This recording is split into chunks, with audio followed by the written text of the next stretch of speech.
So is it the truth to say that people should start indomie joints? Well, I think that was a complete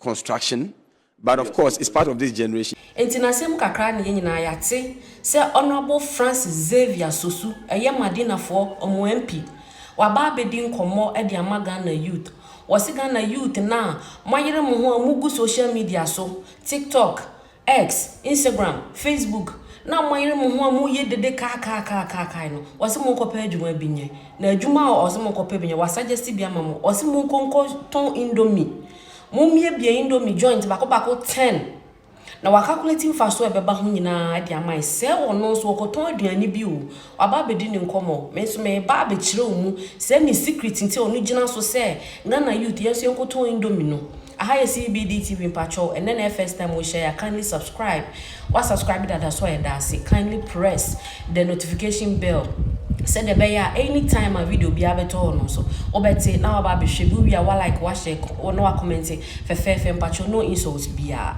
na nsemu wa nche few days ago and Honorable Francis Xavier Sosu Madina MP ebebeka che say Ghana youth egu TikTok, Facebook, Instagram, and all X, all the other social media platforms also. And na dede kai.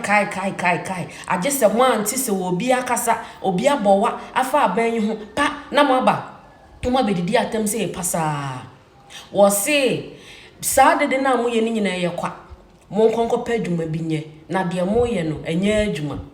Mo nko padwuma binye adwuma ne se obi anko bi endomi joint 10 na 10 no bako bia day ubenya mfaso 200 cedis. Osi da bia ubenya mfaso 200 cedis. Ko na ko bia sa joint no. Na sa asem yo obekan no. Hey. And this food so just wofu. Apart from so other people so kasa. Na answer na me de reactions ne beba no. Yenti asempotin Honorable Francis Xavier Sosu okokan ye enti e de abufu we se nyina aba. Mama yen. Sit on Twitter and TikTok and make the noise and see whether noise creates jobs. Can you imagine if you're a young person and all you were doing is having a small indomie joint? That gives you about, let's say, 200 Ghana cedis profit a day. And you have about 10 of those indomie joints. How much are you making a day? That's about 2,000 Ghana cedis a day. That's if you're just a young person, that's what you're doing. Can you imagine 2,000 Ghana cedis a day? 10 days, how much is that? That's 20,000 Ghana cedis. Na the eye ni kan wo hone say ato ebinum sutrim. Eya ye brother Kojo Sheldon. Wayere no ho we bie ni joint that youth in indomie. Wam kusiala kumu kusiani enfa toso. Ba gwa kusiani toso. Yes. But already know. Okay, enti KSS for CEO Kojo Sheldon on understand na wa start here we be no. You see, anka asem no enye football ni o. Anka enye football no kra. Enye football ni ba yenhwe. Time a wo pair aban di no. Won kwama wo di na different. What you say? Ena sisi a wonya aban di no so. Wo di nkomo different. Wo si wo ba baby 24-hour economy 133. Whereby a one institution no ebeko 3 shifts ene ahomachi nyina mo se ne adwuma ahomachi nyina mo se ne adwuma wo obi pe power okasa anyhow oka de beto utrim ama na ye wo de na wo de akwakoto aba na ama no wo ba wo pe power no oka na sem na different mo hwe time a mo pe power no o ye campaign no Mama yenhwe se de obedi ni nkomo asema obeka ye eniteto Ghana youth omutrim ama aba no nyina pushi kokoto ma no yehwia na yahwe nkomo so Ghana fo bi mu edi edefa ni new found suggested job or de Madina youth no yewia na ahwe no so ato aso Tisia no within the 24-hour economy no ye be share adwuma say from 6 o'clock into obi be 6 ebebo be se 2 no na wapon. The second set ebeko from Satu no ebebo 10 no so upon.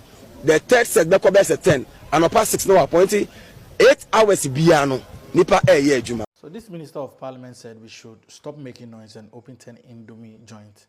You know, sometimes leadership is about vision, saying things, you know, the ordinary Ghanaian cannot comprehend or understand immediately. And when I heard that young boys should open 10 indomie joints, I won't lie, I felt challenged because for a long time, a lot of us, we've been lazy, we've been depending on some jobs we don't like, some salaries, no stable income, not knowing the true worth is in instant noodles. Diversification, you know. If you really, really study the economy well, you realize something. The countries that are doing well, they didn't build it with oil. They didn't build it with gold. They built it with egg, sausage, and small pepper with some onions on it.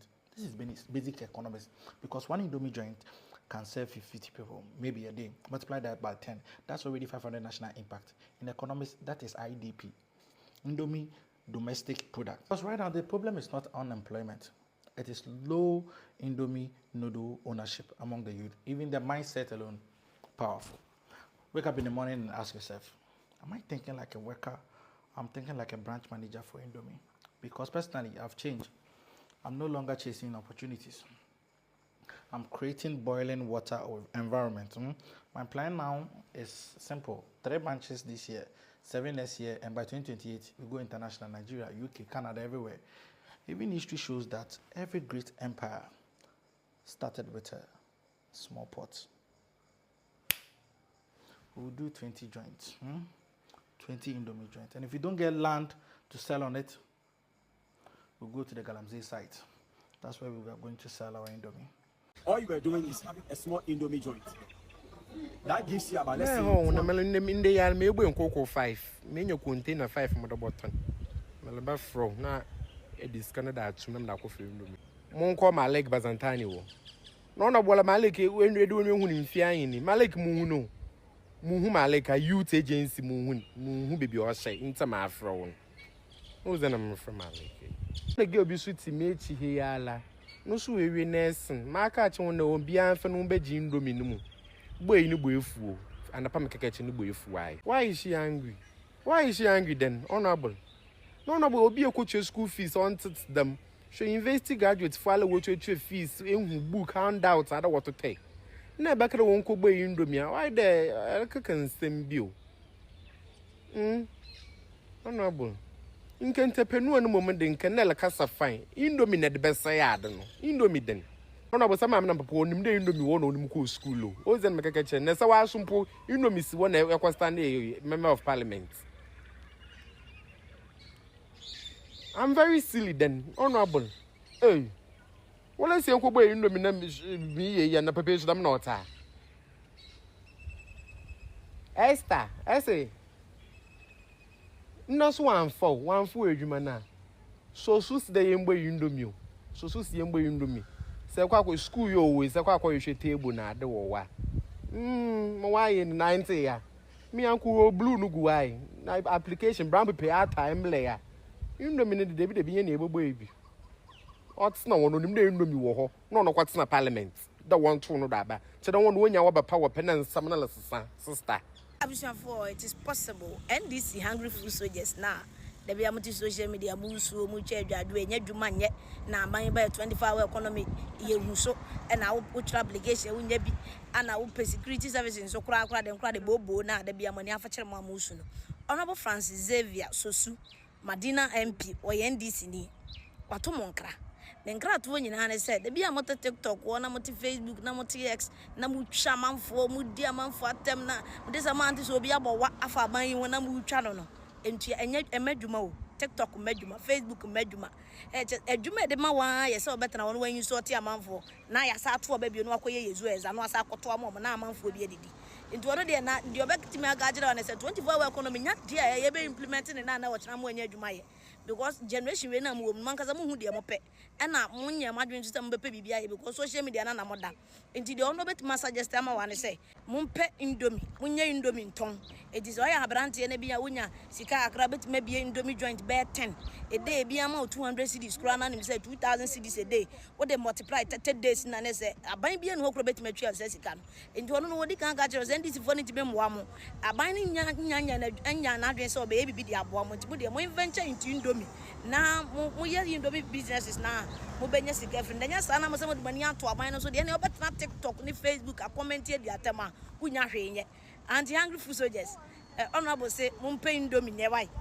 Honorable Francis Xavier Susu, Madina MP, me question na me bisa on say indomie ye nyina ye mie bie 10 branches no me pa cho wo ba be ma yesika na because as I say ye dey table crab is no it's not for free ye rent se wo ba me pa cho bomodia na rent as I say no dey rent 1 year ma ye nyina say 6 million na rent ma ye nyina na we assign ma yesika sika ye betumi e dia start na adwuma ne nyina ye de ho bagyi because ya ye wie school agufie ni adwuma ye na ye dooso ye beye why na mpamuche wo so no okwa koton nkradokon na nani gye won so obeton nti se wo ye nkoton ndomi nyina no ono so okoton komi keke na dokono ne nche na mo so oba beton be nkruma sti wasi ho eni nti no se Ghana youth yenso nkonkoton ndomi no wo futu ni de enya futu money